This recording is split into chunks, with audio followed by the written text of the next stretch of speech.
Olá pessoal, tudo bem? Estou de volta e hoje nós estamos falando sobre oratória. Mais especificamente nós vamos falar sobre comunicação. Há 2 anos eu fiz um vídeo falando sobre texto e discurso, a diferença entre texto e discurso, e hoje eu volto aqui para explicar passo a passo qual é a diferença e por que nós precisamos aprender a ler textos e aprender a ler discursos também. Então essa é uma condição básica para a gente melhorar os nossos relacionamentos. Sabe aquelas pessoas que vivem brigando com as outras? Pode ser que uma das causas ou a causa principal dessas brigas, desses atritos, seja especificamente a dificuldade em ler texto e discurso. Mais especificamente, a dificuldade em ler discurso. Vamos ver a diferença então?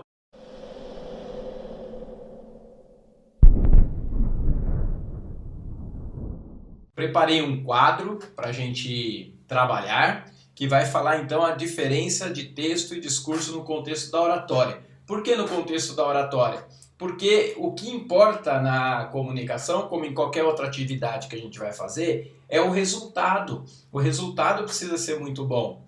E se você não se preocupar com essa questão de ler discurso ou de produzir discursos com propriedade, quando você está na atividade de comunicação com as pessoas, usando a oratória, você pode comprometer todas as outras técnicas que você aplicou. Primeira coisa que acontece para a gente ler discurso, a gente acessa um texto. Um texto que pode ser verbal e pode ser não verbal, então o texto verbal falado e escrito, que é o que nós vamos ver aqui agora, mas o não verbal também, que são gestos, cores, sons, que fazem parte também da segunda parte aqui do acesso ao texto. Quando a gente acessa esse texto, nós precisamos então buscar a intertextualidade. O que é a intertextualidade? A intertextualidade é a relação que um texto está estabelecendo com outros textos. Não existe um texto isolado. Todo texto é baseado, ele é produzido com base em outros textos, em inúmeros textos, que nós chamamos de intertextualidade. A intertextualidade é uma condição para você ler texto. Estabelecer essa relação e trazer para essa análise de texto, ela é condição para você chegar no discurso. Então nós precisamos buscar a intertextualidade. Quando nós estamos numa atividade de leitura e de produção, nós vamos também buscar textos para apoiar a nossa produção. Como a gente faz, por exemplo, na academia. Quando a gente faz uma monografia, por exemplo, um artigo científico, a gente costuma fazer isso. Acessei o texto, entendi a intertextualidade, que aqui entra também as informações de contexto, da contextualização. Então, vamos chegar próximo do discurso, que é a intenção do produtor do texto. É o que realmente a outra pessoa quis dizer. E isso cabe a nós descobrir.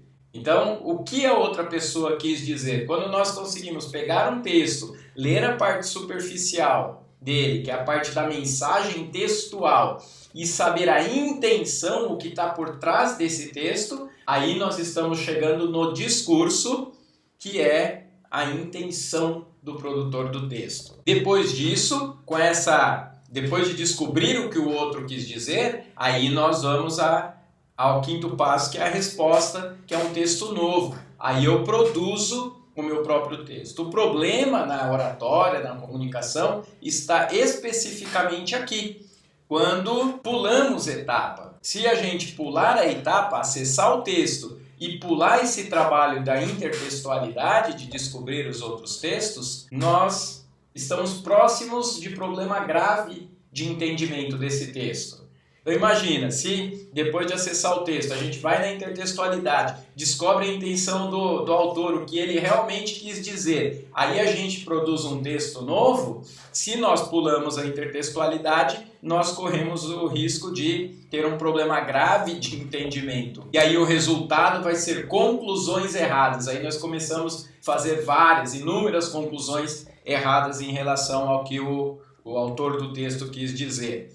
Como consequência, nós temos um favorecimento para responder, para ter uma resposta errada. E não é resposta só em forma de texto, mas uma resposta em forma de ação errada. Como consequência, nós temos problema de relacionamento. Então, para você ver como que é importante essa questão de ler texto e ler discurso, essa diferença, né? Se pularmos a etapa da intertextualidade, né, que é o que os outros textos estão ligados ali, vão dar de base para a gente, que é condição para ler discurso, a gente não chega na intenção do produtor do texto, a gente não descobre o que ele realmente quis dizer, e aí a gente tem um problema grave de entendimento com conclusões erradas e uma resposta em ação ou em texto também errada, ocasionando problemas de relacionamento. A intertextualidade também, além de chegar no discurso, permite a gente encontrar diferença entre o que é dito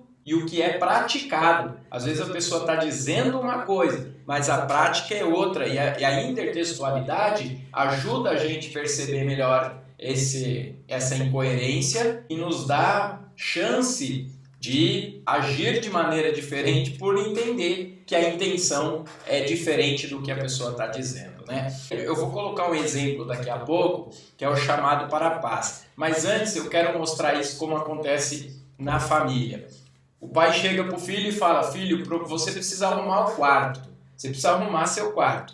Aí vem um monte de informações e de textos na cabeça de cada um. Só que para o pai, os textos que ele tem organizado na intertextualidade dele, para ele, arrumar quarto é colocar tudo no lugar certo, no guarda-roupa, nas gavetas, não deixar nada jogado. Já para o filho, pelo conjunto de textos, que é a intertextualidade que ele tem, para o filho é encontrar as coisas quando ele precisar, simplesmente. Então, se o pai vai lá e pergunta onde está o que ele precisa, o filho vai lá e mostra. A base de textos disponíveis para a intertextualidade do filho é diferente da base que os pais possuem. E aí começa a confusão de entendimento e produção em relação a outras produções de texto e práticas também, de ações. Os valores, que também são conjuntos de texto, também diferem. Para os pais, por exemplo, é importante organização, responsabilidade. Já para os filhos é importante diversão, comer, dormir, liberdade.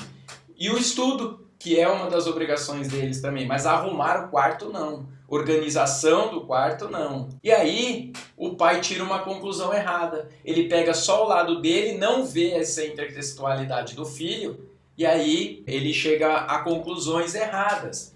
Conclusões do tipo que meu filho é revoltado, meu filho é relaxado, meu filho é desobediente, meu filho não me respeita, meu filho é vagabundo, meu filho... E muito mais coisas aí que acontecem, muito mais do que isso, né? Conclusão errada. Esse revoltado, relaxado, desobediente são as produções de textos erradas que nós vimos aqui, que aí o pai acaba cometendo, né? Como consequência, nós temos produção de texto errada e problema de relacionamento com as pessoas.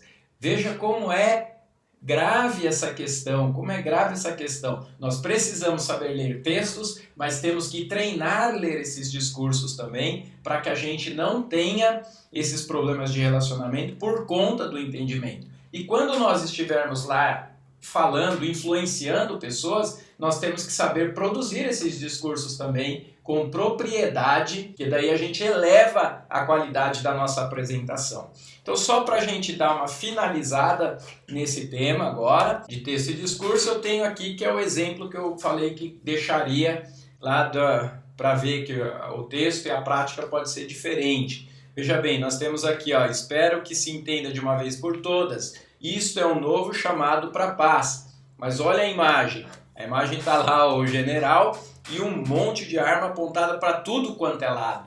Então o texto é chamado para a paz, mas o discurso não é bem assim. Outra coisa aqui, ó, dirigindo sóbrio nos Estados Unidos, vai todo mundo em linha reta. Dirigindo bêbado, vai fazendo curvas. Já no Brasil, dirigindo sóbrio, você vai fazendo curvas. E dirigindo bêbado, você vai em linha reta. E quando a gente pega os textos que estão junto aí, né, que estão fazendo a intertextualidade, a gente vê os buracos na pista e aí a gente tem aí o discurso de que a infraestrutura de estradas no Brasil é péssima e aí fica aí a parte engraçada aí do dirigindo sóbrio, a gente fica desviando dos buracos e dirigindo bêbado a gente passa por cima de todos eles. Bom pessoal, é isso aí. Se você gostou desse vídeo, compartilhe com seus amigos, dê um joinha aí para nós também aqui. Se você não se inscreveu no nosso canal ainda, faça sua inscrição e ative o sininho para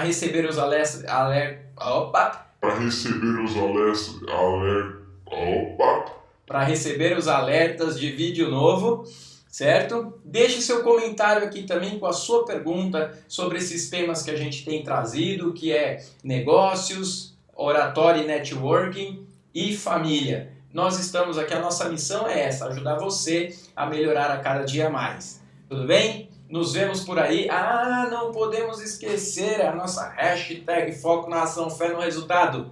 E nos vemos por aí e lembre-se, você é responsável por seu sucesso. Tchau!